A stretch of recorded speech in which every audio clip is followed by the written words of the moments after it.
Hello students. तो आज वाले लेक्चर में अपन कंटिन्यू करेंगे वर्क पावर एनर्जी को। और लास्टली आज वाले लेक्चर में वर्क पावर एनर्जी को अपन खत्म भी कर देंगे। लास्ट लेक्चर है आज वर्क पावर एनर्जी का बच्चों। और इस लेक्चर में बेसिकली अपन पढ़ने वाले हैं क्या, मैकेनिकल एनर्जी के बारे में। मैकेनिकल एनर्जी क्या होती है ये आज वाले लेक्चर में अपन डिस्कस करेंगे। लास्ट लेक्चर में बच्चों आपको पता होगा तो मैंने आपको पढ़ाया था किसके बारे में, इक्विलिब्रियम के बारे में। इक्विलिब्रियम का वैसे याद दिला देता हूं थोड़ा। वैसे आज वाले लेक्चर का पिछले लेक्चर से कोई वास्ता नहीं है, ठीक है। तो पिछले लेक्चर में अपन ने क्या पढ़ा ये थोड़ा सा समझ लेते हैं जरा, और फिर आज वाले लेक्चर की शुरुआत करते हैं। और आज वाले लेक्चर में आके अपना वर्क पावर एनर्जी एंड हो जाएगा, मींस द एंड इतिश्री आज वाला lecture, last lecture work power energy का, ठीक है। तो पहले पुराने इक्विलिब्रियम के बारे में बता देता हूं बच्चों। इक्विलिब्रियम का मतलब क्या होता है, अगर कोई भी ऑब्जेक्ट इक्विलिब्रियम में है मतलब उस पर नेट फोर्स जीरो होगा। कोई भी सिस्टम इक्विलिब्रियम में है मतलब सिस्टम पर नेट फोर्स जीरो होगा। एक्स डायरेक्शन में इक्विलिब्रियम मतलब एक्स डायरेक्शन में फोर्स जीरो होगा। क्लियर है। और तीन टाइप के इक्विलिब्रियम होते हैं, स्टेबल, अनस्टेबल, न्यूट्रल। ये मैं लास्ट लेक्चर में आपको बताया था। जब स्टेबल इक्विलिब्रियम होता है, स्टेबल इक्विलिब्रियम में क्या होता है, कोई भी जो ऑब्जेक्ट है वो ऑब्जेक्ट क्या है, अपने इक्विलिब्रियम में रहना चाहता है हमेशा। मींस आप थोड़ा सा भी डिस्टर्ब करोगे ना तो वो वापस उसी पोजीशन पे आ जाएगा। मैंने आपको सिखाया था राइट शिफ्ट करोगे तो लेफ्ट में आ जाएगा, लेफ्ट शिफ्ट करोगे तो राइट में आ जाएगा। ऐसे इक्विलिब्रियम को स्टेबल इक्विलिब्रियम बोला जाता है। और स्टेबल इक्विलिब्रियम में पोटेंशियल एनर्जी मिनिमम होती है बच्चे, ठीक है। तो ये तो हो गई स्टेबल इक्विलिब्रियम की कहानी। ऐसे अनस्टेबल भी बताया था मैंने। अनस्टेबल में क्या होता है, अगर आपने राइट शिफ्ट किया तो पार्टिकल भाग जाता है, लेफ्ट शिफ्ट किया तो लेफ्ट भाग जाएगा। और ऐसी सिचुएशन में जो पोटेंशियल एनर्जी होती है वो क्या होती है, मैक्सिमम, अनस्टेबल इक्विलिब्रियम की केस में। और एक थर्ड आता है न्यूट्रल इक्विलिब्रियम। न्यूट्रल इक्विलिब्रियम में क्या होता है, अगर आपने राइट शिफ्ट किया ऑब्जेक्ट को, इक्विलिब्रियम मतलब पहले फोर्स जीरो था, राइट शिफ्ट किया फिर से फोर्स जीरो, कुछ भी शिफ्ट करो कोई मतलब ही नहीं है। अरे लेफ्ट शिफ्ट किया फोर्स जीरो, राइट शिफ्ट किया फोर्स जीरो, तो ये इस इक्विलिब्रियम को अपन ने न्यूट्रल इक्विलिब्रियम बोल दिया था। और इसी के बेसिस पे अपन ने कुछ न्यूमेरिकल्स भी करे थे बच्चे, ठीक है। चलो आगे बढ़ते हैं जरा। क्या है आज वाले लेक्चर में अपन डिस्कस करने वाले हैं बच्चे, मैकेनिकल एनर्जी। तो हेडिंग लिख लेता हूं। वैसे नाम तो आप लोगों ने सुना ही होगा, मैकेनिकल एनर्जी। तो मैकेनिकल एनर्जी क्या होती है बच्चों, इसके बारे में समझ लेते हैं। अब ये कोई ऑब्जेक्ट के लिए भी हो सकती है, इंडिविजुअल एक ऑब्जेक्ट हो सकता है और एक पूरा सिस्टम भी हो सकता है। मैकेनिकल एनर्जी जो होती है ना बच्चे, वो होती है sum of kinetic energy and potential energy, ठीक है। क्या, kinetic energy and potential energy का सम मैकेनिकल एनर्जी होती है। अब ये कोई एक ऑब्जेक्ट के लिए भी लिखी जा सकती है और सिस्टम के लिए भी लिख सकते हैं। क्लियर है। तो मैकेनिकल एनर्जी क्या है, दो एनर्जी का सम है। उसमें एक तो होती है काइनेटिक एनर्जी, और काइनेटिक एनर्जी भली बात है आप लोग अब जानते हो, हाफ mv स्क्वायर होता है। काइनेटिक एनर्जी जो होता है क्या होता है, पोटेंशियल एनर्जी क्या होता है, ये सारी कहानियां पहले समझा चुका हूं मैं। काइनेटिक एनर्जी जो होती है ऑब्जेक्ट के मोशन के कारण आती है, जबकि पोटेंशियल एनर्जी आती है पोजीशन के कारण, कॉन्फ़िगरेशन के कारण। क्लियर। तो मैकेनिकल एनर्जी एक सिंगल ब्लॉक के लिए भी लिखी जा सकती है और सिस्टम के लिए भी लिखी जा सकती है। क्या होती है, sum of kinetic energy and potential energy. Clear है। और एनर्जी का डेफिनेशन, एनर्जी का यूनिट वही होगा जूल। डायमेंशन भी आप निकाल सकते हो, m1L2T-2। और अब मैकेनिकल एनर्जी जो है, जैसा कि आप समझ पा रहे होंगे, मैकेनिकल एनर्जी मैंने क्या बताया, kinetic energy plus potential energy, ठीक है। तो काइनेटिक एनर्जी सबको लिखना आती है half mv square. Potential energy में मैं कुछ हद तक आपको सिखाया, अब आपको हो सकता है पता नहीं मुझे कितना आपको समझ आया होगा, बट मैं आपको एक एक करके सारी चीजें मैं पोटेंशियल एनर्जी में आपको क्लियर किया हूं कि पोटेंशियल एनर्जी कब डिफाइन होती है, जब कंजर्वेटिव फोर्स होता है। नॉन कंजर्वेटिव फोर्स में पोटेंशियल एनर्जी डिफाइन नहीं होती। पोटेंशियल एनर्जी केवल कंजर्वेटिव फोर्स में डिफाइन होती है, और कंजर्वेटिव नॉन कंजर्वेटिव फोर्स सारे सब कुछ अपन डिस्कस कर चुके हैं, ठीक है। तो अपन शुरुआत करते हैं जरा। तो पहला, जैसा कि यहां से पता लग रहा होगा आपको, मैकेनिकल एनर्जी जो है सिंपली क्या होती है। अब मैकेनिकल एनर्जी को अगर मैं शॉर्ट में लिखूं तो मैकेनिकल एनर्जी जो होती है ये होती है क्या, kinetic energy plus potential energy. अब ये इस टाइप का है ना मैकेनिकल एनर्जी। अब आपको ये बताइए पोटेंशियल एनर्जी कहां डिफाइन होती है बेटा, कंजर्वेटिव फोर्स के केस में। इस कंजर्वेटिव फोर्स में ऐसे फोर्स होते हैं जहां कोई लॉस वॉस नहीं होता। नॉन कंजर्वेटिव में क्या होता है, एनर्जी का लॉस होता चला जाता है। नॉन कंजर्वेटिव फोर्स में क्या होता है, एनर्जी का लॉस होता है, ठीक है बच्चे। तो ये मैकेनिकल एनर्जी आ गई, sum of kinetic energy and potential energy भी लिख भी दूंगा मैं, ठीक है। तो आपको ये पता लग गया होगा ये ऐसे जगह पे काम करेगी जहां पे कोई फोर्स में कोई भी लॉस वगैरह नहीं हो रहा है। ठीक है, तो मैं मैकेनिकल एनर्जी का डेफिनेशन लिख देता हूं। ठीक है, और इसके बारे में कुछ एक दो न्यूमेरिकल भी आगे कर लेते हैं अपन। तो क्या लिख रहा हूं, मैकेनिकल एनर्जी ई, या इसको ई लिख दो simply, mechanical energy E of an object, कोई भी ऑब्जेक्ट के लिए लिखी जा सकती है, और ए सिस्टम, सिस्टम के लिए भी लिखी जा सकती है। ठीक है, is defined as, is defined as the sum of kinetic energy and potential energy। ठीक है, kinetic energy and potential energy का सम होता है ये। क्लियर, मैंने लिख भी दिया है, mechanical energy equal to kinetic energy plus potential energy. ठीक है, अब आपको बताइए काइनेटिक एनर्जी क्या होती है बेटा, फ्रेम डिपेंडेंट होती है क्या? यूनिट में लिखूं क्या, ऐसा यूनिट, चलो लिख लेते हैं, ऐसा यूनिट ऑफ मैकेनिकल एनर्जी, ये क्या हो जाएगा बेटा, जूल हो जाएगा जी, इज जूल। ठीक है, साथ में अगर मैं डायमेंशन लिखूं, डायमेंशन आप सबको निकालना आती है क्या, इसका डायमेंशन हो जाएगा m1 L2 T-2, और साथ में ये जो है ये स्केलर क्वांटिटी है, एनर्जी क्या है, स्केलर क्वांटिटी। क्लियर है, अब यहां से आपको पता होगा ये जो है ना मैकेनिकल एनर्जी, ये कहां डिफाइन है, ये काइनेटिक एनर्जी फ्रेम डिपेंडेंट है क्या, तो मैकेनिकल एनर्जी भी क्या हो जाएगा, फ्रेम डिपेंडेंट, मींस ये फ्रेम पे डिपेंड करेगा, it depends on frame of reference. ठीक है, और आपको बताइए ये पोटेंशियल एनर्जी कब डिफाइन है, कंजर्वेटिव फोर्स के केस में, तो it define in case of conservative forces only. ठीक है, कंजर्वेटिव मतलब जहां पे एनर्जी का लॉस ना हो, कंजर्वेटिव। ठीक है, जहां कंजर्वेटिव फोर्स होगा ना, नॉन कंजर्वेटिव फोर्स होगा, वहां इसका डेफिनेशन का कोई मतलब नहीं है मैकेनिकल एनर्जी।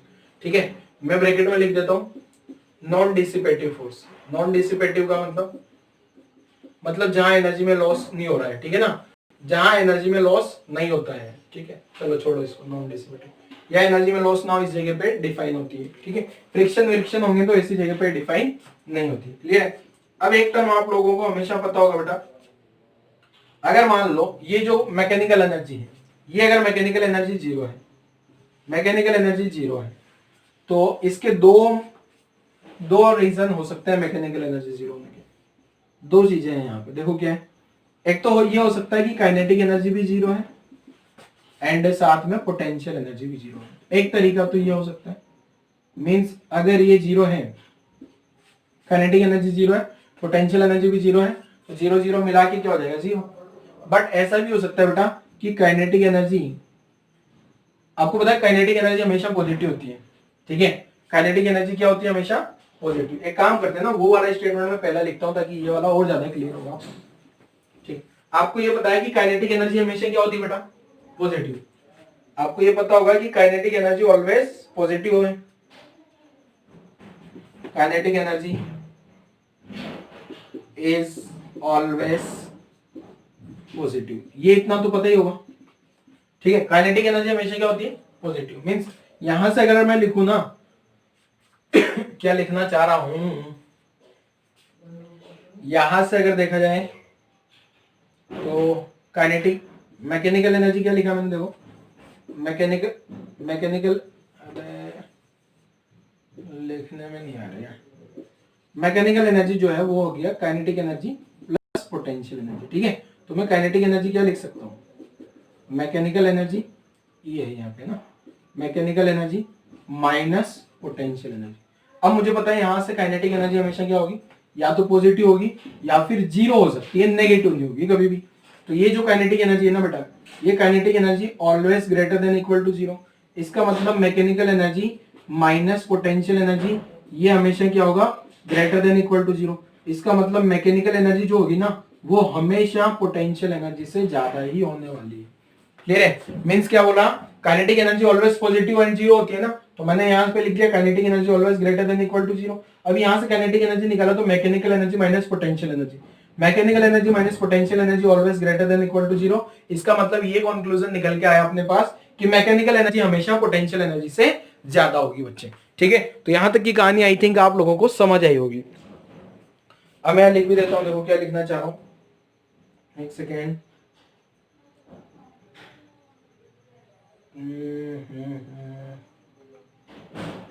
क्लियर है?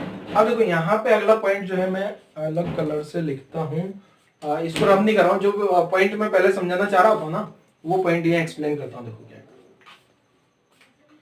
यहाँ लाइन ड्रॉ कर लेते हैं, मेरे पास स्पेस नहीं है, और या तो मैं स्पेस मिटाऊं या फिर यहीं पे लिख लूं। आप लोगों को अलग लाइन में लिखना है बेटा, ठीक है? First point, second point, third point, fourth point and ये फिफ्थ पॉइंट हो जाएगा। इसमें मैंने क्या लिखा था, अगर मान लो मेरे पास में मैकेनिकल एनर्जी बच्चे जीरो आ रही है, ME मैकेनिकल एनर्जी क्या आ रही है अपने पास में, जीरो। अगर ये मैकेनिकल एनर्जी अपने पास में जीरो है, इसका मतलब क्या क्या पॉसिबिलिटी है? एक पॉसिबिलिटी तो ये है कि काइनेटिक एनर्जी भी जीरो हो एंड साथ में पोटेंशियल एनर्जी भी जीरो हो जाए। मींस ये जीरो तो दोनों का सम जीरो आ जाएगा। बट एक और तरीका है बेटा, काइनेटिक एनर्जी हमेशा पॉजिटिव या जीरो होती है। अगर मान लो काइनेटिक एनर्जी है प्लस 15 जूल, 15 जूल है, मान लो 15 जूल, तो ऐसी सिचुएशन में पोटेंशियल एनर्जी को क्या होना पड़ेगा, नेगेटिव होना पड़ेगा। और वो नेगेटिव में कितना होगा बच्चे, माइनस 15 जूल। अब देखो इन दोनों का सम अगेन जीरो है, तो इसका मतलब ये नहीं है कि अगर मैकेनिकल एनर्जी जीरो है, क्या अगर मैकेनिकल एनर्जी जीरो है ना, इसका मतलब ये नहीं कि काइनेटिक एनर्जी पोटेंशियल एनर्जी दोनों भी जीरो ही है ना। ऐसा भी हो सकता है कि दोनों का वैल्यू ऐसा कुछ एडजस्टमेंट हो, ये 10 हो सकता है तो ये -10, ये 20 तो -20। ये मैंने एक एग्जांपल लेके बताया। मींस ऐसी सिचुएशन में क्या होगा, जो काइनेटिक एनर्जी वो पॉजिटिव होगी और पोटेंशियल एनर्जी नेगेटिव होगी और दोनों का मैग्नीट्यूड बराबर बराबर होगा। क्लियर है? काइनेटिक एनर्जी अगर +15 है तो पोटेंशियल -15 होगी। ठीक है, अगर ये +10 है -10, +100 -100। ये ऐसा नहीं कि सर ये 15 कहां से आ गया, ये मैं एक एग्जांपल लेके बता रहा हूं आपको। ठीक है, तो ये सारे पॉइंट्स लिखो जरा आप लोग, यहां तक की कहानी पूरी लिखो। फिर एक और पॉइंट लिखता हूं मैं, बड़ा इंपॉर्टेंट पॉइंट, और फिर इसके न्यूमेरिकल करना शुरू करते हैं। वीडियो पॉज करो, सारी कहानी लिख डालो बच्चे मैकेनिकल एनर्जी के बारे में। वीडियो पॉज करके आई थिंक आप लोगों ने लिख लिया होगा, तो अब मुझे इसको रब कर देना चाहिए। रब कर देते हैं इसको, वीडियो पॉज करके लिख लेना आप सारी कहानी। बड़ी आसान सी चीजें है। मैकेनिकल एनर्जी क्या है, काइनेटिक पोटेंशियल का जो सम होता है उसको मैकेनिकल एनर्जी बोल दिया, बस कुछ नया थोड़ी है। चलो और आगे बढ़ गए।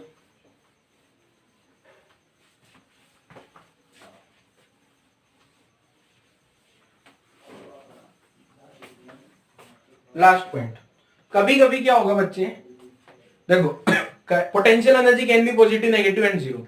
अब जैसे अगला पॉइंट मैं ऐसे समझा रहा हूं, अब पहले समझाता हूं फिर उसकी थ्योरी समझाऊंगा। मान लो काइनेटिक एनर्जी आ गई +10 जूल, ये कितनी आ रही बेटा, +10 जूल, एंड पोटेंशियल एनर्जी आ गई -15 जूल। तो ऐसी सिचुएशन में अगर मैं निकालूंगा मैकेनिकल एनर्जी, और मैकेनिकल एनर्जी मुझे पता है काइनेटिक प्लस पोटेंशियल का सम होगा, तो यहां पे ऐसी सिचुएशन में मैकेनिकल एनर्जी नेगेटिव आ सकती है। ये +10 हुआ और ये -15 हुआ, तो ये आंसर आ गया -15 जूल। तो एक चीज तो यहां से ये समझ में आई मुझे, mechanical energy can be positive, negative, zero. Positive कब होगी, जब ये वाली वैल्यू जीरो हो जाए, ये पॉजिटिव हो जाए। ठीक है, तो मैं यहां लिख रहा हूं एक पॉइंट, तो मैकेनिकल एनर्जी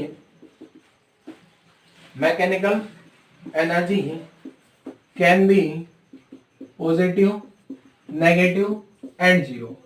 अब एक चीज और, एक ये वाला पॉइंट तो मैंने समझाई दिया आपको। अच्छा, एक और पॉइंट क्या है, जब जब मैकेनिकल एनर्जी जो है वो नेगेटिव होती है, मैकेनिकल एनर्जी क्या हो जाए बेटा, नेगेटिव, ऐसे सिस्टम जो होते हैं उनको बाउंड सिस्टम बोला जाता है। बाउंड सिस्टम मतलब वो बंधे हुए होते हैं। ठीक है, मैकेनिकल एनर्जी नेगेटिव मतलब वो सिस्टम क्या है, बंधे हुए हैं। जैसे आपने केमिस्ट्री में पढ़ा होगा, इलेक्ट्रॉन, एक इलेक्ट्रॉन न्यूक्लियस के चारों ओर घूम रहा होता है। अब वो न्यूक्लियस और इलेक्ट्रॉन का मिला के जो पोटेंशियल एनर्जी होता है वो नेगेटिव आता है, अगर आपको याद हो तो। ठीक है, हो सकता है आपको एटॉमिक स्ट्रक्चर में पढ़ाया हो, मेरे को नहीं पता, तो आपको ऐसा बताया होगा सर ने, पोटेंशियल एनर्जी ऐसे लिखी जाती है। एटॉमिक स्ट्रक्चर में अगर आपको बताया हो, मुझे नहीं पता। ठीक है, ये ऐसा, तो ये नेगेटिव आ गई ना, देखो -kZe²/r, ये पोटेंशियल एनर्जी। हो सकता है वहां यू से नोटेशन दिया हो पोटेंशियल एनर्जी को। K का वैल्यू 1 भी लिख दिया हो सकता है, Z एटम है, अलग अलग एटम के लिए वैल्यू रख सकता हूं, तो ये नेगेटिव है। तो मतलब जब जब मैकेनिकल एनर्जी नेगेटिव होती है, सॉरी यहाँ गड़बड़ लिख दिया, -5 जूल। जब जब मैकेनिकल एनर्जी नेगेटिव होती है, इसका मतलब ये जो सिस्टम है ना, बाउंड सिस्टम है। जैसे ये इलेक्ट्रॉन है, ऐसी सिचुएशन में क्या होता है, ये जो है ना न्यूक्लियस है, ये न्यूक्लियस आगे, न्यूक्लियस के चारों ओर एक इलेक्ट्रॉन घूम रहा होता है। या फिर ऐसा भी हो सकता है, अभी आगे मैं एक चैप्टर पढ़ाऊंगा आपको ग्रेविटेशन, उसमें बताऊंगा मैं आपको, जो सन है, इस सन के अराउंड जो है अर्थ घूम रही है। ये तो अभी आपको पता है कि जो अर्थ है बेटा, वो सन के अराउंड घूम रही है। बट ये जो सिस्टम बना ना, इस सिस्टम की टोटल जो एनर्जी होती है mechanical energy means sum of kinetic energy and potential energy, वो जो दोनों का जो सम आएगा ना, वो नेगेटिव आता है ऐसे सिस्टम के लिए। ठीक है, ऐसे सिस्टम को बोला जाता है बाउंड सिस्टम। तो मैं लिख भी देता हूं इसकी कहानी।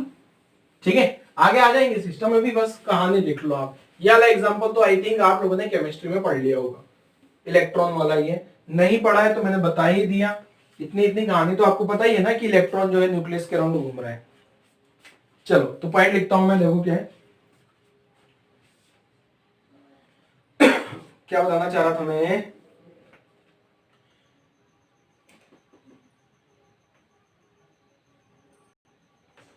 नेगेटिव मैकेनिकल एनर्जी, जो नेगेटिव मैकेनिकल एनर्जी है, इसका मतलब क्या है, negative mechanical energy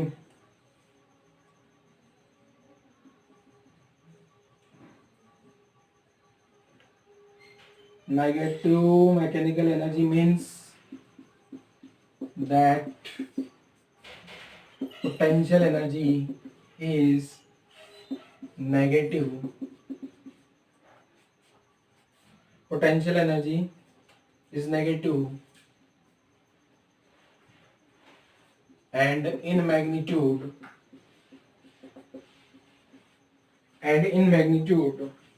it is more than kinetic energy. जैसे पता लग रहा है ना, इसका मैग्नीट्यूड इससे ज्यादा है क्या, इसका मैग्नीट्यूड 15 है, मैग्नीट्यूड मतलब माइनस साइन हटा दो, इसका मैग्नीट्यूड इस 10 से ज्यादा आ रहा है ना, तभी तो ओवरऑल नेगेटिव आएगा। ठीक है, और सच ए स्टेट, ये इस टाइप का जो स्टेट है, such a state is called bound state. ठीक है, ऐसा स्टेट को क्या बोला जाता है, बाउंड स्टेट। एग्जांपल बताते हैं, जैसे example, electron in an atom, ठीक है। दूसरा एग्जांपल है satellite moving around a planet के अराउंड सैटेलाइट घूम रहा है। ठीक है, ये सब बाउंड स्टेट के एग्जांपल है। क्लियर? तो ये तो मैकेनिकल एनर्जी की सिंपल सी कहानी हो गई प्यारे बच्चों। यहां तक की कहानी लिखो, फिर अपन इस पे बेस्ट कुछ न्यूमेरिकल्स भी कर लेते हैं। न्यूमेरिकल वैसे बहुत सारे करवाए जा सकते हैं इसके, वैसे ये सारे न्यूमेरिकल अपन ऑलरेडी कर चुके हैं कहीं ना कहीं, तो मैं वही न्यूमेरिकल कराऊंगा जो मैं पहले करवा चुका हूं। पहले मैं अलग तरीके से कराया था, अब मैं मैकेनिकल एनर्जी से करवाऊंगा। ठीक है, तो एक होता है मैकेनिकल एनर्जी कंजर्वेशन, एक टर्म आती है बेटा क्या, mechanical energy conservation, mechanical energy conservation. ठीक है, तो ये क्या होता है, देखो अगर कोई एनर्जी लॉस नहीं हो रहा है ना, नो एनर्जी लॉस मींस ऐसे फोर्स नहीं है जहां एनर्जी में लॉस हो रहा है, नो एनर्जी लॉस। अगर कोई एनर्जी में लॉस नहीं है तो अपन क्या बोल देंगे, जो मैकेनिकल एनर्जी बेटा वो क्या होती है, कांस्टेंट होती है। मींस काइनेटिक एनर्जी, जैसे मैकेनिकल एनर्जी को मैंने लिख दिया, मैकेनिकल एनर्जी जो होती है kinetic energy plus potential energy बराबर कांस्टेंट। तो मैं ऐसा लिख दिया करूंगा आगे, जैसे K1 K plus you, kinetic energy बोले तो K से लिखूंगा शॉर्ट में, और पोटेंशियल एनर्जी को U से लिखूंगा, ये कांस्टेंट है। मींस अगर K1 प्लस U1 है ना, तो इसको लिख दूंगा K2 प्लस U2। ठीक है, K1 काइनेटिक एनर्जी शुरुआत की, U1 शुरुआत की पोटेंशियल एनर्जी, K2 बाद की काइनेटिक एनर्जी, U2 बाद की पोटेंशियल एनर्जी। ठीक है ना, ये इस टाइप से मैं मैकेनिकल एनर्जी कंजर्वेशन लिख दिया करूंगा। तो यहां तक की कहानी नोट करो, फिर इससे रिलेटेड मैं न्यूमेरिकल्स आपको करवा देता हूं कुछ।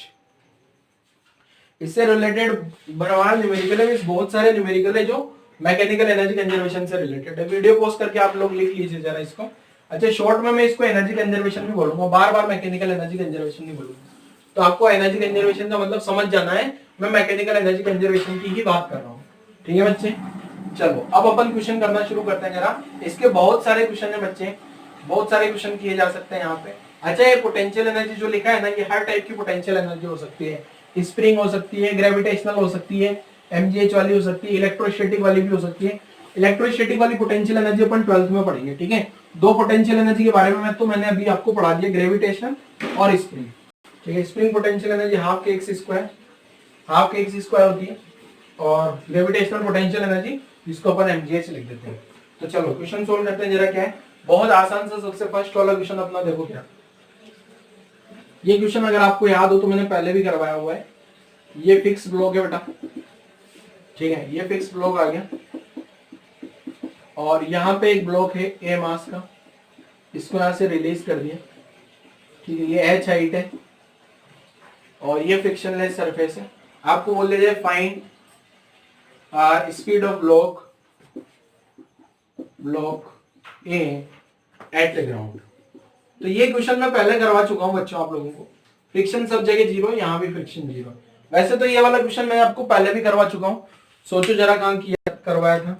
अब मैं दूसरे मेथड से करवा रहा हूँ, तो दूसरा मेथड आपको समझ लेना है जरा। सेकंड मेथड क्या था देखो, एक मेथड में पहले करवा चुका हूँ, याद करो जरा वो वाला मेथड कौन सा था, उससे सोल्व करके देखो इसका आंसर क्या आ रहा है। एक मेथड अपन पहले सोल्व कर चुके हैं बच्चे, तो अभी मैं एनर्जी कंजर्वेशन से कर रहा हूँ। मैकेनिकल एनर्जी कंजर्वेशन, ठीक है, फॉर ब्लॉक। ये जो ब्लॉक है ना, इस ब्लॉक के लिए मैं मैकेनिकल एनर्जी कंजर्वेशन लिख रहा हूँ। मींस ये जो ब्लॉक है, मैंने इस ब्लॉक को यहां से रिलीज किया, ये फिक्स इंक्लाइन आ गया, यहां से ब्लॉक को रिलीज किया, और जब ब्लॉक यहाँ आ गया होगा ना, तो यहाँ की वेलोसिटी मुझे चाहिए। यहाँ इनिशियल वेलोसिटी 0 थी, रिलीज किया तो।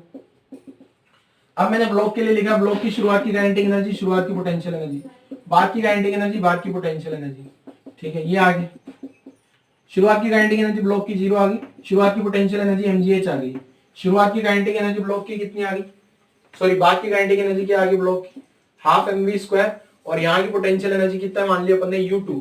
यहाँ की जो पोटेंशियल एनर्जी वो u2 क्या मान लिया, 0। अगर यहाँ का 0 है तो यहाँ का u1 क्या आ जाएगा, mgh। h हाइट पे ना बेटा, h हाइट पे तो mgh आ गई। सोल्व करूंगा तो m से m गायब हो गया, तो gh बराबर कितना आ गया, v स्क्वायर बाई 2। तो v स्क्वायर कितना आ गया, gh v स्क्वायर कितना आ गया 2gh, तो v कितना आ गया √/2 gh। ये अपना आंसर हो गया। ठीक है, तो एक मेथड तो ये हो गया बेटा। एक मेथड में पुराना वाला मेथड जो पहले भी करवा चुका, याद आया किसी को, भूल गए सर हम, अब सब चीजें थोड़ी याद रहती हैं। कोई ना बेटा, बता देंगे। तो सेकंड मेथड क्या है देखो, work energy theorem, work done bye all forces changing kinetic energy. किसके लिए लगा रहा हूँ, ब्लॉक के लिए लगा रहा हूँ। अरे अब तो लगा के देख लो,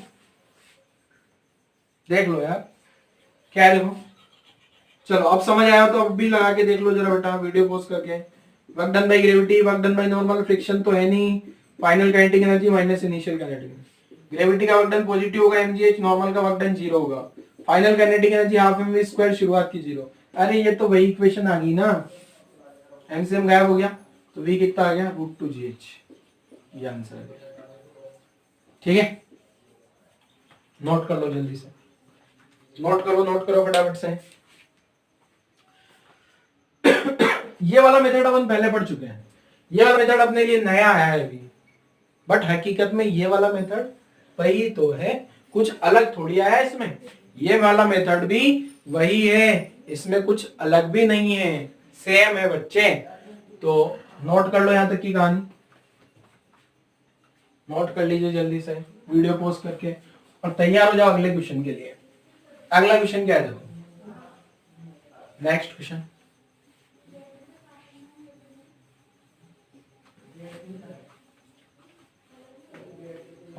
सिंपल सा एनर्जी कंजर्वेशन लगाना है आपको, और कुछ भी नहीं करना, ठीक है ना। सिंपल एनर्जी कंजर्वेशन लगाओगे, आंसर आ जाएगा।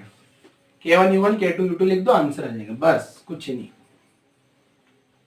चलो अगला क्वेश्चन, एक और क्वेश्चन पे इसे आपके सामने देखो क्या अगला क्वेश्चन, थोड़ा अलग टाइप का क्वेश्चन है।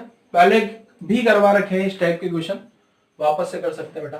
देखोगे क्वेश्चन, ये एक फिक्स है, फिक्स पॉइंट है, इसको यहाँ सस्पेंशन कर दिया, ये रस्सी है, यहाँ एक बॉल है, ये स्ट्रिंग आ गई, लाइट स्ट्रिंग। लाइट बोले तो वो उजाला वाला लाइट नहीं है, हल्की वाली रस्सी। और लाइट स्ट्रिंग का जो लेंथ है वो लेंथ दे दिया आपको सपोज 20 मीटर, ठीक है। कितना लेंथ दे दिया? 20 मीटर, ठीक है ना। और यहां पे मैंने वेलोसिटी डाल दी कितनी बेटा? 10 मीटर पर सेकेंड। आपसे बोल ले जाए पहला question, find maximum height of ball from initial point, ठीक है। इनिशियल पॉइंट से जो है, इनिशियल पॉइंट यही, यहां से बॉल कितना हाइट पे गई होगी। दूसरा, find maximum angle of string from vertical, vertical से मैक्सिमम एंगल कितना बनेगा, ठीक है। ट्राई करो जरा, आ जाएगा। पहला वाला क्वेश्चन आसान है, और अगर पहला वाला सोल्व करने के बाद हल्का सा भी आप दिमाग लगाओगे ना तो सेकंड वाला क्वेश्चन भी हो जाएगा इजीली। चलो सोल्व कर लेंगे, दोगे। फर्स्ट वाला क्वेश्चन सोल्व करवाऊंगा। यहां पे जो है ना बेटा, यहां पे शुरुआत की काइनेटिक एनर्जी मैंने मान ली K1। एक सेकेंड, ठीक है। यहां से इसको भेजा, मान लो यहां आके रुक गया, इसका फाइनल वेलोसिटी यहां 0 हो गया। एक तो मुझे एंगल थीटा पता करना है, वो तो दूसरे क्वेश्चन में पूछा है, मैक्सिमम वही होगा ना। दूसरे में हाइट पूछा है, कितना हाइट जाएगा। तो ये वाली हाइट जो बेटा है ना, मैंने मान ली ये हाइट कितनी, ये हाइट मैंने h मान ली।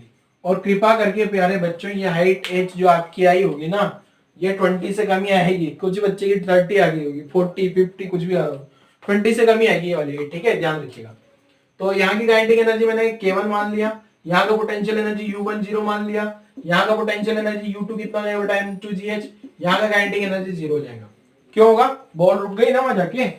तो अब मैं शॉर्ट में ना मैकेनिकल एनर्जी कंजर्वेशन को ऐसा लिखूंगा, मैं ध्यान रखना मुझे, EC energy conservation for ball. तो शुरुआत की काइनेटिक एनर्जी पोटेंशियल एनर्जी, बाद की काइनेटिक एनर्जी पोटेंशियल एनर्जी। शुरुआत की काइनेटिक एनर्जी क्या लिखूंगा? हाफ m, शुरुआत का वेलोसिटी कितना है यहाँ पे 10 मीटर पर सेकंड, हाफ mv स्क्वायर। शुरुआत की पोटेंशियल एनर्जी 0 मान ली, बाद की काइनेटिक एनर्जी 0 होगी, mgh। m ने m को मार दिया, g का वैल्यू आई थिंक सबको पता होगा, 10 इंटू 10 लिख लिया, g का वैल्यू 10, h आ गया 5 मीटर, मतलब ये 5 मीटर ऊपर गया है, ठीक है। तो पहला आंसर तो ये आ गया अपना 5 मीटर। दूसरा आंसर कैसे सोल्व करना है प्यारे बच्चों? दूसरा आंसर सोल्व करने के लिए देखो क्या करना होगा। सेकंड वाला जो आंसर है ना, अब देखना ध्यान से, ये बॉल ऐसी है, बाद में ये बॉल ऐसी हो गई है, मतलब ये वाली हाइट 5 मीटर है, ये h जो निकल गया है ना मेरे पास 5 मीटर है। अरे तो लाला ये भी 5 मीटर होगा। ओ सर ये कैसे आ गया? अरे ये कैसे आया? यहां से यहां तक 10 मीटर की रस्सी है, यहां से यहां 10 मीटर की रस्सी है क्या? तो ये वाली रस्सी भी 10 मीटर है क्या? ये पूरी रस्सी यहां से यहां 10 मीटर है, 5 मीटर ऊपर गया तो ये रस्सी 5 मीटर बची, तो ये एंगल थीटा कितना हो जाएगा? अब मुझे कोस थीटा लिखना चाहिए। सर कोस थीटा क्यों लिखा? अरे ये क्या बेस और हाइपोटेन्यूज हाफ, तो थीटा कितना आ गया 60 डिग्री आंसर, ठीक है। तो दोनों क्वेश्चन अपन ने कर लिए बच्चे, दोनों क्वेश्चन मैकेनिकल एनर्जी कंजर्वेशन के हैं। और भी बहुत सारे क्वेश्चन करवाए जा सकते हैं इस टाइप के, ठीक है, आपके ऊपर है। जितने क्वेश्चन अपन ने वर्क एनर्जी थ्योरम से करे थे ना, सारे क्वेश्चन यहां से भी किए जा सकते हैं। कंडीशन, ऐसे फोर्स नहीं आना चाहिए जिनमें एनर्जी लॉस हो, जैसे कि फ्रिक्शन। अगर फ्रिक्शन आ जाएगा फेल, मैकेनिकल एनर्जी कंजर्वेशन नहीं होगा। अरे फिर तो एनर्जी में लॉस होगा, फ्रिक्शन एनर्जी को खा जाता है, एनर्जी में लॉस हो जाता है। तो ऐसे फोर्स हो जो एनर्जी में लॉस नहीं करते हो, तभी ये काम करता है ये वाला मेथड, ठीक है। चलो एक और क्वेश्चन करते हैं। अब एक क्वेश्चन में स्प्रिंग वाला भी करवा देता हूँ। स्प्रिंग वाला इसलिए करवा रहे हैं बेटा ताकि आपको ये पता लगे, अरे हाँ इस स्प्रिंग में भी तो पोटेंशियल एनर्जी होती है, ठीक है, स्प्रिंग पोटेंशियल एनर्जी आ जाएगी वहां पे, क्लियर। चलो लिख लेते हैं जरा क्या है कहानी, स्प्रिंग पोटेंशियल एनर्जी की कहानी लिख लेते हैं जल्दी से।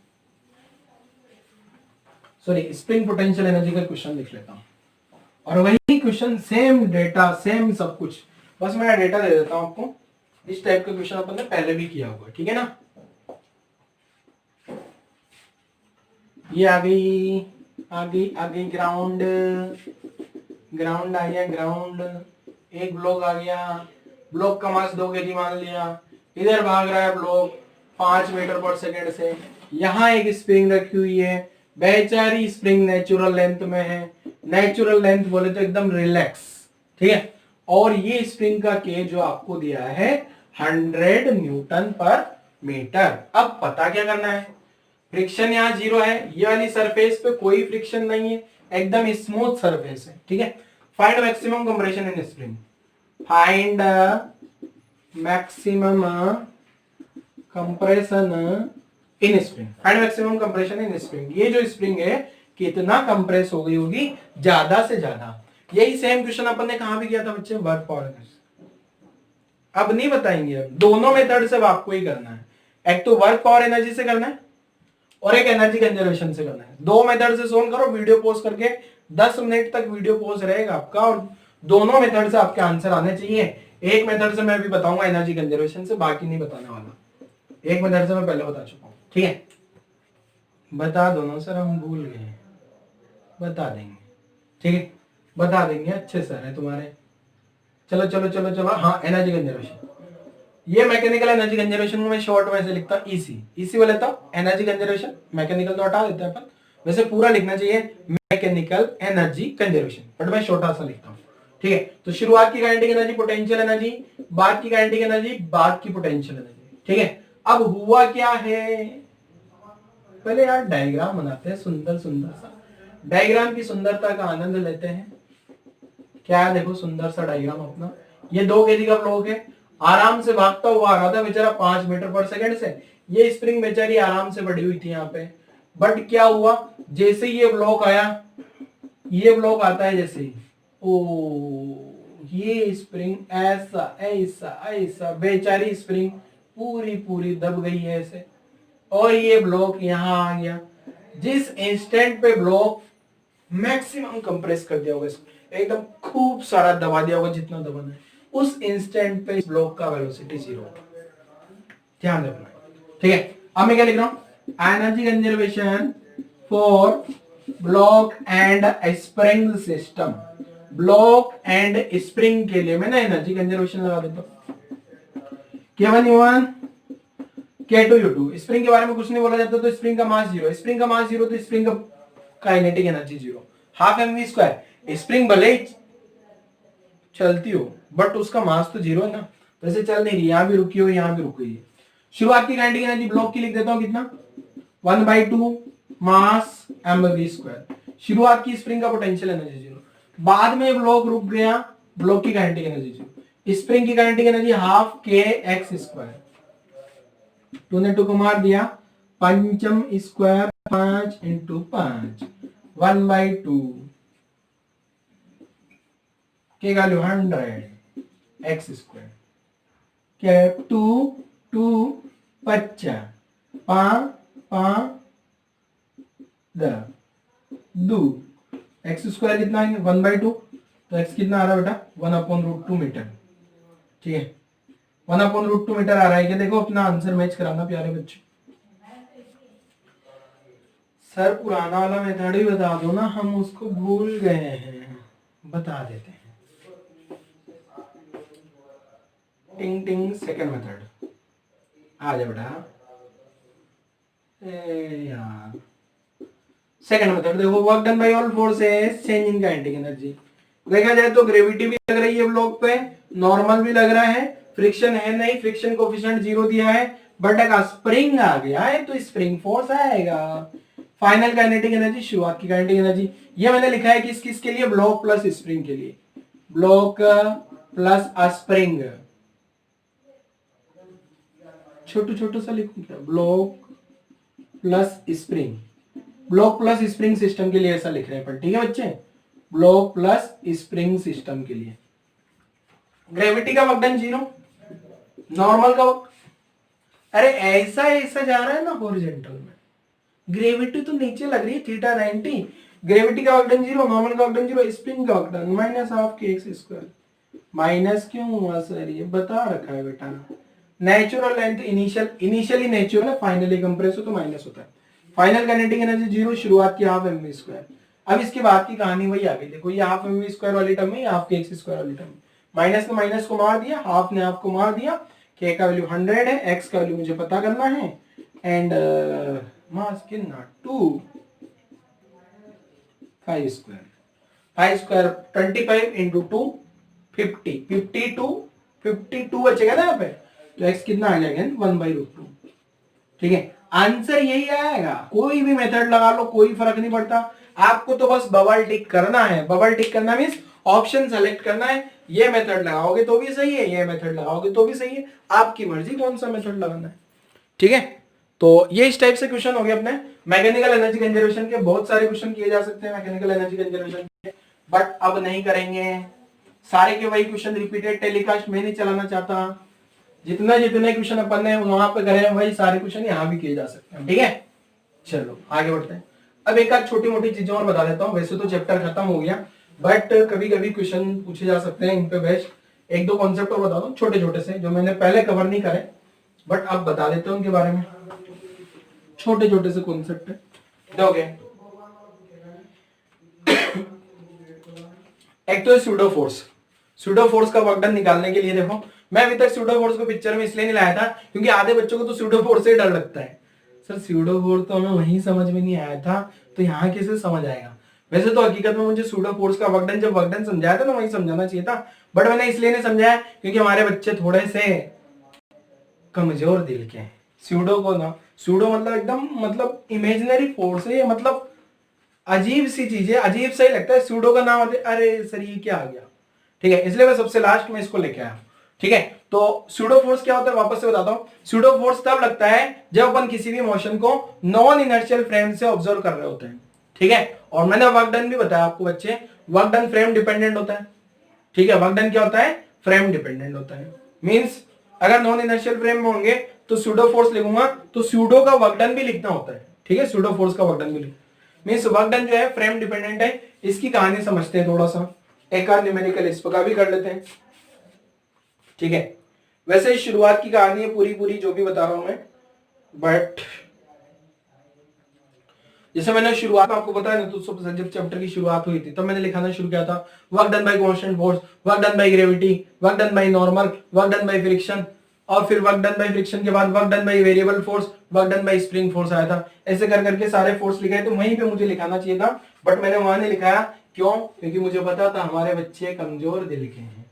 तो लिख देता हूं मैं work done bye pseudo force. तो कैसे लिखा जाता है देखो, स्यूडो फोर्स का वर्क डन। ठीक है, अगर कभी कोई क्वेश्चन आ जाए तो आप लिख पाओ इसमें।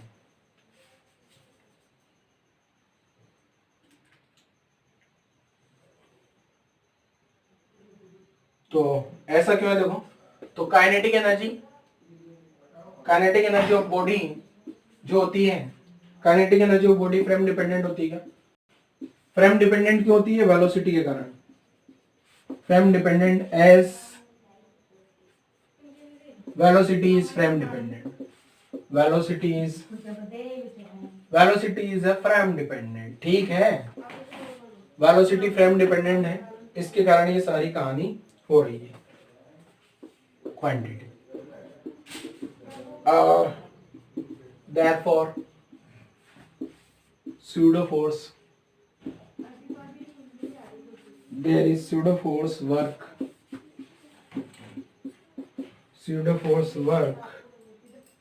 has to be considered। ठीक है, एक न्यूमेरिकल भी कर लेते हैं इसका, किस टाइप से कहानी है देखो। यहां तक की कहानी लिखो जल्दी से, चलो न्यूमेरिकल भी लिख देते हैं देखो के। एक काम करें क्या, न्यूमेरिकल चलो लिख देते हैं, छोटा सा न्यूमेरिकल है वैसे। देखो क्या क्वेश्चन, टिंग टिंग टिंग टिंग टिंग टिंग टिंग टिंग, एक राउंड आ गया।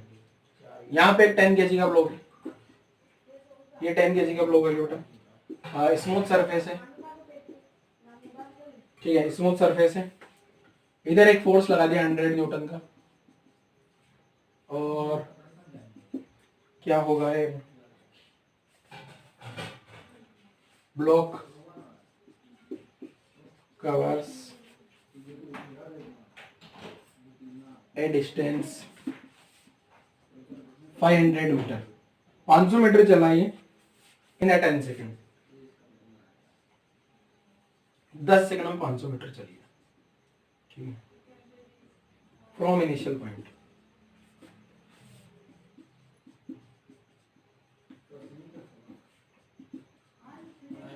शुरुआती पॉइंट से, जैसे ये शुरुआत वाला पॉइंट मान लिया, यहां से कितना चला 500 मीटर,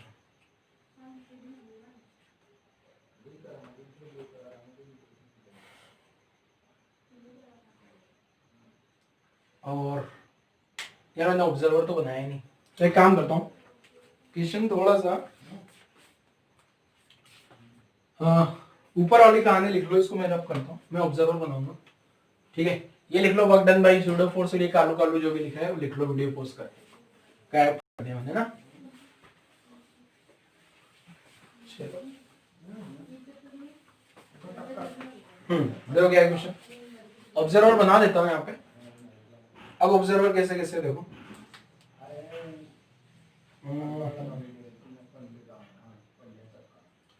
अब इसी रोड के बगल में है ना, वहां पे 3 ऑब्जर्वर है, यहाँ पे 3 ऑब्जर्वर है, यही रोड के बगल में, ठीक है ना, समझ रहे हो ना। एक ऑब्जर्वर यहाँ खड़े हैं भैया, ये भैया यहाँ खड़े हैं, देखो क्या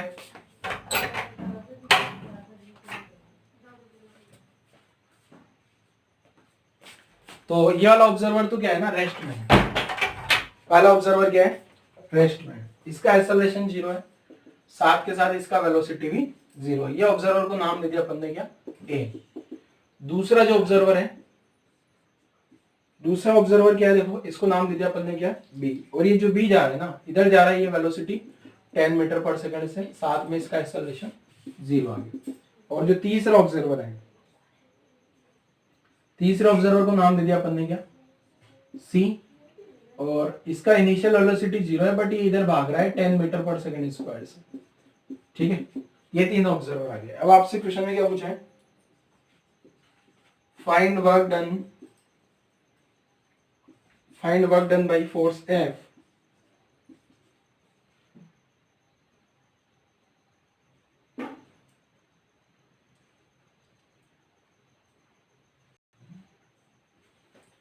find work done by force F in 10 seconds as observed by A, B and C, ठीक है।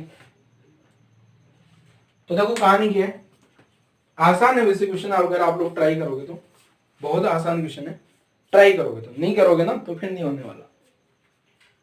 अब देखो क्या है, जैसा कि मैंने बताया वर्क डन फ्रेम डिपेंडेंट है क्या, ठीक है। आप लोग ट्राई करो जरा वीडियो पोस्ट करके, क्वेश्चन थोड़ा सा बड़ा है बट आसान है। देखो ये ब्लॉक जो है ना 500 मीटर चला गया, 10 सेकंड में 500 मीटर चला ना, तो ये जो पहला ऑब्जर्वर है इसके लिए तो कोई दिक्कत नहीं है, इस वाले ऑब्जर्वर के लिए तो डिस्प्लेसमेंट कितना ही होगा, ट्राई कर रहे हो ना, ट्राई करना पड़ेगा बेटा, नहीं ट्राई करोगे तो फिर नहीं समझ आएगा, इसलिए मैं सबसे लास्ट में रखा हूं इसको, ताकि अगर नहीं भी समझ में आए छोड़ दो, कोई दिक्कत नहीं, ठीक है। फॉर ऑब्जर्वर ए, अगर ऑब्जर्वर ए के लिए देखो ना मैं, तो पहले तो वर्क डन का सिंपल फॉर्मूला क्या होता है अपने पास, एफ डी कोस थीटा, ठीक है, एफ एस कोस थीटा, ये फॉर्मूला होता है क्या। वर्क डन का जो फॉर्मूला होता है अपने पास, force F and cos theta.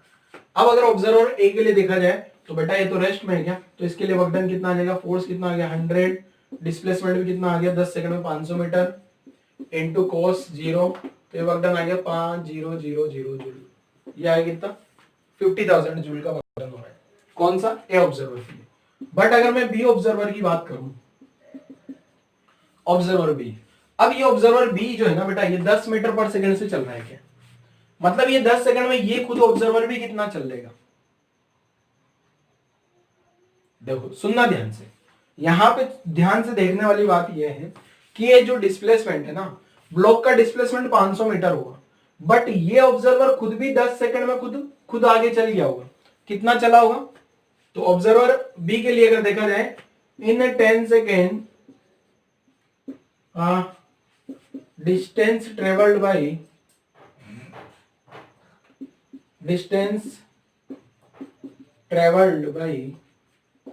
Observer B, ये कितना हो जाएगा बेटा? 10 इंटू 10 मीन्स 100 मीटर। मीन्स ये वाला जो ऑब्जर्वर है ना, ये ऑब्जर्वर को क्या लगेगा कि ये ब्लॉक 500 मीटर नहीं चला, 500 से कम चला है। कितना चला? 400 मीटर। क्यों चला है? क्योंकि 100 वो खुद भी चल के आ गया ना। देखो मैं बताता हूँ वापस, बहुत ध्यान से देखना है।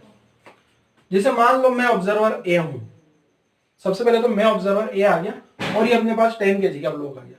अब ये ब्लॉक ऐसे ऐसे ऐसे आगे बढ़ रहा है, आगे बढ़ रहा है, आगे बढ़ रहा है, आगे बढ़ रहा है, आगे जाता जा रहा है। यहां से धीरे धीरे धीरे धीरे धीरे धीरे आगे जा रहा है, और मेरे और इसके बीच में 10 सेकंड में कितना डिस्प्लेसमेंट हो गया? 500 मीटर। मतलब ये मैं तो यहीं का यहीं खड़ा ना, तो मुझे क्या लगेगा? मुझे ये लगेगा ये ब्लॉक कितना आगे चला गया? 500 मीटर। मैं कौन सा ऑब्जर्वर हूं? ए, तो मैंने ए का वर्क डन लिख लिया, एफ एस कोस 0। बट जब मैं ऑब्जर्वर बी बन जाता हूं तो मुझे क्या लगेगा? ध्यान से देखना मोशन को। जैसे जैसे ब्लॉक, जैसे इस ब्लॉक ने यहां से चलना शुरू किया इधर इधर इधर, और मैं भी चल रहा हूं, पर मैं धीरे चल रहा हूं, मैं भी चल रहा हूं, तो ऐसी सिचुएशन में क्या होगा? ये ब्लॉक चला 500 मीटर और 100 मीटर मैं खुद भी चल गया, तो मुझे लगेगा कि ये ब्लॉक 400 मीटर ही चला है मेरे रेस्पेक्ट में। तो यहां पे जो वर्क डन आएगा ना, उसमें जो मैं एफ एस कोस थीटा लिखूंगा प्यारे बच्चे, इसमें फोर्स तो वही आएगा 100 न्यूटन, बट यहां डिस्प्लेसमेंट हो जाएगा कितना? 400 मीटर। 400 क्यों हो गया? हुआ तो 500 है, बट 100 में भी चल लिया, तो डिस्प्लेसमेंट बदल गया। तो cos 0 तो 40, ये इतना वर्क डन हो गया। ये कौन सा वाले ऑब्जर्वर के केस में हो गया? बी वाले के केस में। अब अगर सी वाले के केस में देखें तो ये सी तो नॉन इनर्शियल है क्या बेटा? सी तो क्या है? Non inertial. तो दो तरीके से सी को कवर कर सकता हूं मैं। पहले इधर मैं रब कर देता हूं सी को कवर करने के लिए। सी का आंसर निकालने के लिए क्या करें अपन? इसको रब कर देता है, ठीक है। तो सी का आंसर देखते हैं मेरा, यहाँ सॉल्यूशन और ऑब्जर्वर सी। ये जो ऑब्जर्वर सी है, पहले तो देखते हैं ये 10 सेकंड में कितना डिस्टेंस चला। In 10 second distance travelled by observer C, तो क्या देगा? U t plus half at square, 0 plus half, acceleration कितना है? 10, टी कितना? 10 सेकंड, ठीक है। तो ये भी चलिए कितना? 500 मीटर। अरे ये भी 500 मीटर चला, अब लोग भी 500 मीटर चला, तो ये वाले ऑब्जर्वर के रेस्पेक्ट में तो क्या होगा? कोई डिस्प्लेसमेंट नहीं होगा। तो वर्क डन कितना आ गया? 0। वर्क डन 0 क्यों आया? देखो, अगर ये वाले ऑब्जर्वर के रेस्पेक्ट में देखा जाए बच्चे, जो 100 न्यूटन का फोर्स था उससे कोई फर्क नहीं पड़ रहा, डिस्प्लेसमेंट तो हुआ ही नहीं। ऐसा क्यों हो रहा है कि देखो, अब सुनना ध्यान से, जितना ये ब्लॉक चल रहा है उतना ही वो आदमी भी चल रहा है। मतलब ये जो शुरुआत में ये यहाँ था, आदमी भी यहाँ था, अब जितना जितना ये ब्लॉक चल रहा है ना, उतना उतना ये ऑब्जर्वर सी भी चल रहा है। मतलब इस ऑब्जर्वर सी को क्या लगेगा कि अरे ये ब्लॉक तो रेस्ट में है, इसका तो कोई डिस्प्लेसमेंट ही नहीं हुआ। ये ब्लॉक 500 मीटर चला, वो आदमी भी 500 मीटर चल गया, तो आदमी को क्या लगेगा? Displacement 0, work done 0। क्लियर है? और चाहो तो सूडो फोर्स से भी देख सकते हो। सूडो फोर्स भी इस पे क्या होगा ना, ये ब्लॉक पे अगर मैं सूडो फोर्स लगाऊं, सूडो फोर्स लगाता हूं जरा। सूडो फोर्स क्या? देखो, इसका सी के लिए, ऑब्जर्वर सी के लिए अल्टरनेट मेथड बता रहा हूं for observer C, second method. तो इसमें क्या होगा बेटा? ये जो सी ऑब्जर्वर है ना, इस पे 100 न्यूटन का एक फोर्स तो लग ही रहा था, ये एफ। अब ये जो सी ऑब्जर्वर है, सी के रेस्पेक्ट में सूडो फोर्स लगता है, और सूडो फोर्स किधर लगेगा? एक्सेलरेशन की अपोजिट डायरेक्शन में। इसका एक्सेलरेशन उधर है क्या, तो इधर सूडो फोर्स लगेगा। कितना लगेगा? इसका मास इनटू एक्सेलरेशन। ये सूडो फोर्स आया क्या? ये कौन सा फोर्स है? सूडो फोर्स, ठीक है। अब ये जो सूडो फोर्स है, ये सूडो फोर्स कितना हो गया? 100 न्यूटन। अब ये इस ब्लॉक पे ये सी ऑब्जर्वर को क्या लग रहा होगा? अरे उधर भी 100 न्यूटन का फोर्स है, इधर भी 100 न्यूटन का फोर्स है, तो ये ब्लॉक तो यहीं रहेगा, इसका कोई डिस्प्लेसमेंट ही नहीं होगा। इसका कोई डिस्प्लेसमेंट क्यों नहीं हुआ? क्योंकि इस पे इसका इनिशियल वेलोसिटी तो 0 है, इनिशियल वेलोसिटी तो 0 है। अब ये रेस्ट में था, उधर 100 न्यूटन, इधर 100 न्यूटन, ब्लॉक चलेगा ही नहीं, चलेगा ही नहीं, तो डिस्प्लेसमेंट 0। और डिस्प्लेसमेंट 0, डिस्प्लेसमेंट 0 हो गया, डिस्प्लेसमेंट 0, तो वर्क डन भी क्या आ जाएगा? जीरो। डिस्प्लेसमेंट जीरो क्यों आया बेटा? ये जो 100 न्यूटन का फोर्स उधर था और इधर भी 100 न्यूटन का सूडो लग गया, ये जो सूडो फोर्स है ना, ये भी कितना आ गया? 100 न्यूटन का। कोई डिस्प्लेसमेंट नहीं, कोई वर्क डन नहीं, तो ये आंसर अपना आ गया। दोनों तरीके से मैंने सूडो का सोल्व करके बता दिया आपको। क्लियर है बच्चे?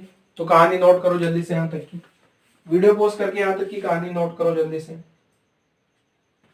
वीडियो पोस्ट करो और यहां तक की कहानी नोट करो।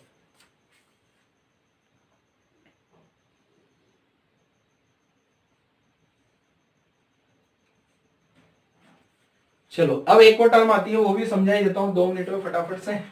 जो हो गया फिर चैप्टर को अपन विराम करते हैं, एक कॉन्सेप्ट और लिख लेते हैं सूडो फोर्स के वर्क डन के बाद। ये दोनों मैंने पहले इसलिए नहीं पढ़ाए थे बेटा, क्योंकि ये दोनों के ना थोड़े से अलग कॉन्सेप्ट है ना। एक तो सूडो से तो आपको वैसे ही डर लगता है, लगाना ही नहीं आता सूडो बहुत सारे बच्चों को, इसलिए मैंने इसको लास्ट में रखा। ठीक है, नहीं भी समझ में आया तो स्किप कर देना, कोई दिक्कत नहीं। अपना चैप्टर वही खत्म हो गया था, मैकेनिकल एनर्जी कंजर्वेशन वाले 3 न्यूमेरिकल। ये मैं एक एक्स्ट्रा पार्ट थोड़ा सा कवर कर रहा हूँ ताकि अगर कोई समझना चाहे तो समझ सकता है। चलो और आगे बढ़ते हैं।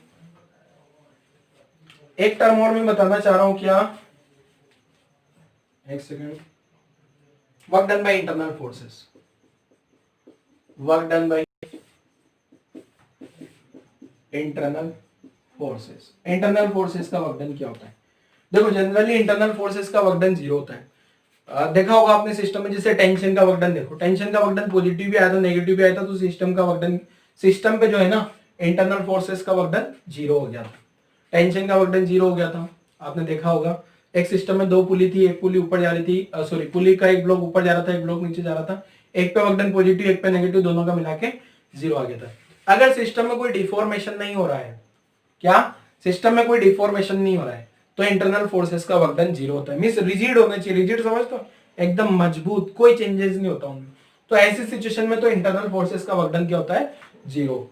बट अगर सिस्टम ऐसा है जिसमें डिफॉर्मेशन हो जाता है, डिफॉर्मेशन समझते हो, जैसे आपने प्लास्टिक है उसको पिचका दिया, तो ऐसी सिचुएशन में वर्क डन हो सकता है इंटरनल फोर्सेस का।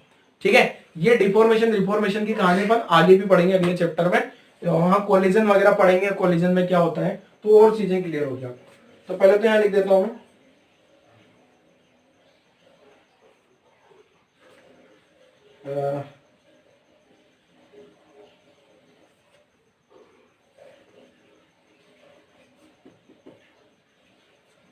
जनरली क्या होता है, जनरली क्या मैं लिख देता हूं, in case of rigid body, rigid body समझते हो जिनका शेप और साइज चेंज नहीं किया जा सकता है, rigid body, work done by internal forces,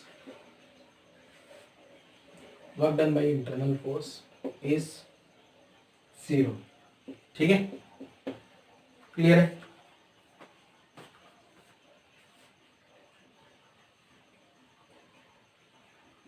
but in case of,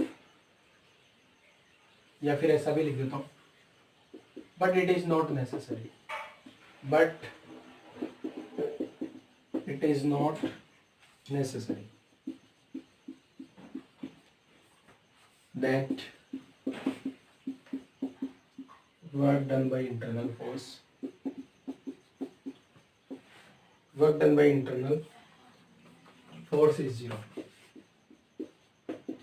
ठीक है, ऐसा जरूरी नहीं है। अब कब नहीं होगा ऐसा? there must be some deformation and there must be some deformation और रिफॉर्मेशन। ठीक है, कुछ डिफॉर्मेशन होगा ना, ऐसे केस में वर्क डन जीरो नहीं होता between the system to do internal work. ठीक है, तो ये है कहानी, थोड़ा थोड़ा लगा होगा, ये अजीब टाइप का है बट कोई दिक्कत नहीं। वापस एक्सप्लेन कर देता हूं। अगर रिजिड बॉडी है, रिजिड बॉडी मतलब जिसका शेप साइज चेंज नहीं कर सकता, तो ऐसे सिस्टम में इंटरनल फोर्सेस का वर्क डन जीरो हो जाता है। बट ऐसे हैं जहां पे रिफॉर्मेशन डिफॉर्मेशन समझते हो, जैसे स्पंज की बॉल है उसको डिफॉर्म कर दिया आपने, वो आपस से रिफॉर्म भी हो सकती है। तो ऐसी सिचुएशन में इंटरनल फोर्सेस का वर्क डन नॉन जीरो भी हो सकता है, ठीक है ना। अब ये आगे और आएगा, अपना आगे वाले चैप्टर में कवर हो जाएगा, बस इतना सा आप लिख लो यहाँ पे, बाकी न्यूमेरिकल वगैरह कुछ नहीं करना, ठीक है। ये वाले न्यूमेरिकल तो अपन ने बहुत सारे कर रखे हैं। आपने देखा होगा मैंने जब शुरुआत में क्वेश्चन कराए थे, नॉर्मल का वर्क डन बोलता था मैं, सिस्टम पे देखो नॉर्मल का वर्क डन कितना आ रहा है, जीरो ही आता था, आपने देखा होगा, एक पॉजिटिव एक नेगेटिव। टेंशन का वर्क डन देखा होगा आपने, स्टैटिक फ्रिक्शन का वर्क डन देखा होगा। तो ये इस टाइप से जो इंटरनल फोर्सेस होते हैं जो सिस्टम के अंदर ही लगते हैं, मींस जनरली ऐसे फोर्स जो सिस्टम के अंदर ही लग रहे हैं उनके वर्क डन जीरो हो सकता है। System in case of rigid body work done by internal forces, जो एक्शन रिएक्शन फोर्स होते हैं ना, एक ही ऑब्जेक्ट पे लग रहे हो, सॉरी सिस्टम में ऐसे लग रहे हो कि जो दो ऑब्जेक्ट है दोनों पे लग रहे हो, जैसे टेंशन हो गया, नॉर्मल हो गया, ठीक है। तो इस टाइप के फोर्स जो सिस्टम में लग रहे हो, ठीक है, बाहर से नहीं आने चाहिए, सिस्टम के अंदर ही, उनमें जो है इंटरनल फोर्सेस का वर्क डन काउंट करोगे ना तो टोटल जीरो आ जाता है, ठीक है। तो आज वाला लेक्चर यहीं तीसरी करते हैं बच्चों।